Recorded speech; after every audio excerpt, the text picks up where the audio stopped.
Well, good morning, church. Just wanted to check in real quickly and chat.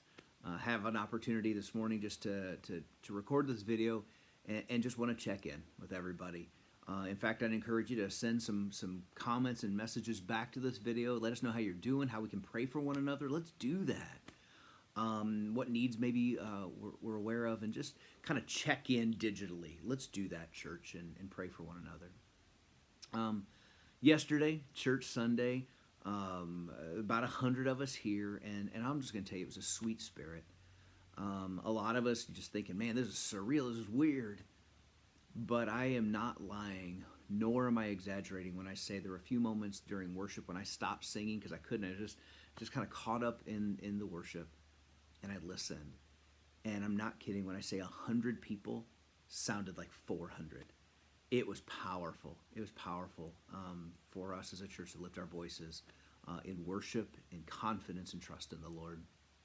And so, but I want to drop in just some information real quickly. One thing is, and if you were in worship yesterday, and maybe you've seen some information on Facebook, but I wanted to just get it out to you, is that that we are going to take the advice and the encouragement and really the instruction of the CDC and our local government and even national government, and we're going to practice this phrase I hadn't even heard until last week, but social distancing.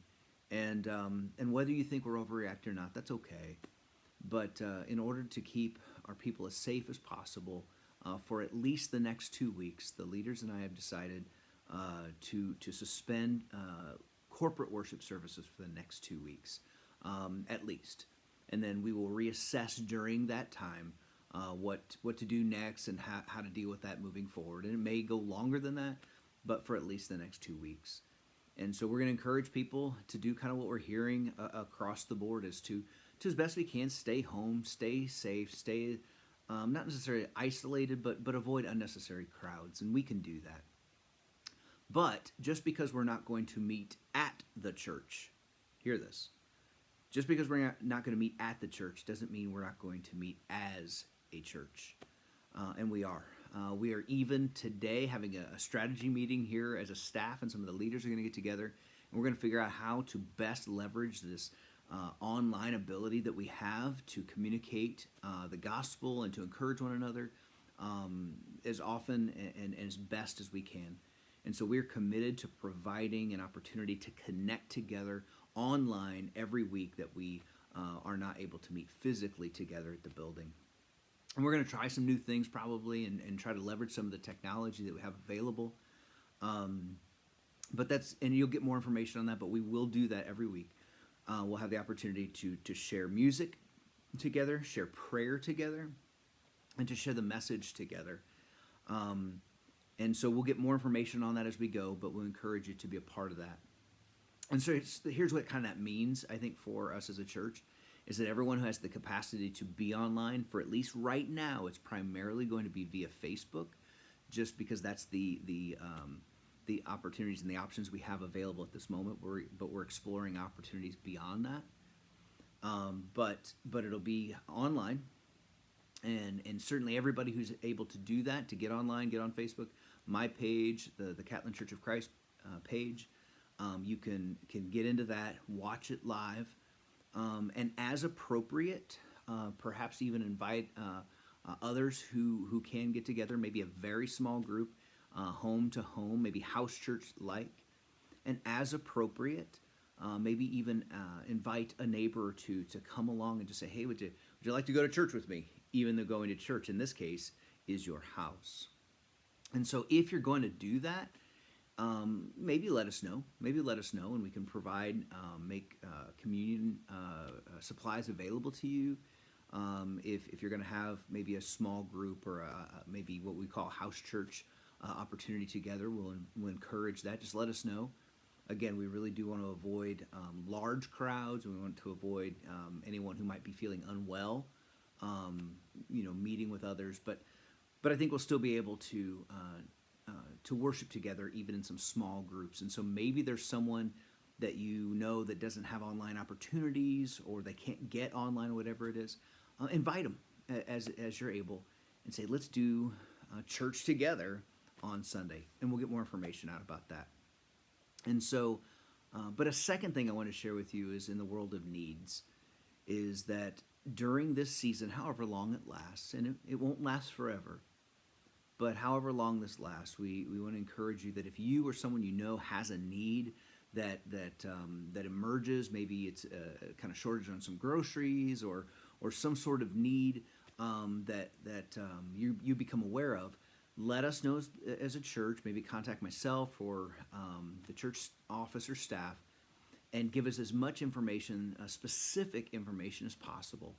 And then what we'd like to do is get that information back out to the rest of the church and say, as a church, how do we respond to that need or to those needs together? So we want to do that. And so, and kind of finally, I just want to be able to, again, share a quick message of encouragement. We live in a funky time. We do. But what a crazy time also that we have the technology available that we do. In generations of the past, when something like this would happen, we wouldn't have the opportunity to be able to reach out to one another as quickly and digitally as we do today. And so we're encouraged by that we can connect with one another digitally. But we're also, as a church, looking at a time where we kind of are able to go from being meeting focused to mission focused. And what I mean by that is sometimes we kind of think that church is just about getting together on Sunday, and it's good, and we're going to miss it for a while.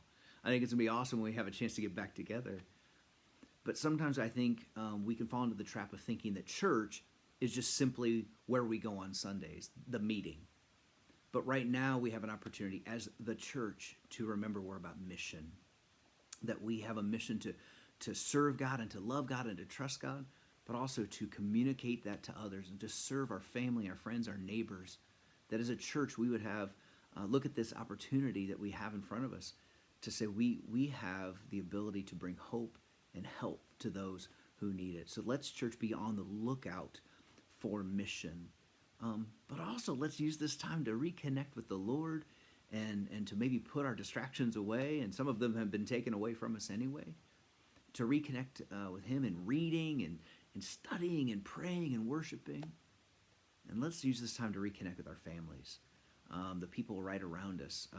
Sometimes we're so distracted we don't even talk to each other. I think we're going to have an opportunity to use this time to reconnect with family. And so right now, I just want to let you know you'll probably hear a lot more from me over the next days, probably a lot of it being video. But I want to drop in a word of encouragement from the Old Testament. And although these words were from God to Joshua and to the people of Israel, I think it's okay if we kind of plagiarize them a little bit, kind of grab those for ourselves as well, because it's the same God speaking to His people. And in Deuteronomy chapter 31, we read these words. Maybe you've heard them.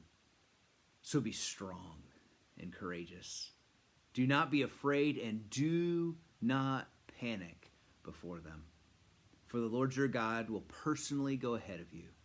He will neither fail you nor abandon you. And this is the word of the Lord. And so, church, I want to encourage you. Hang in there.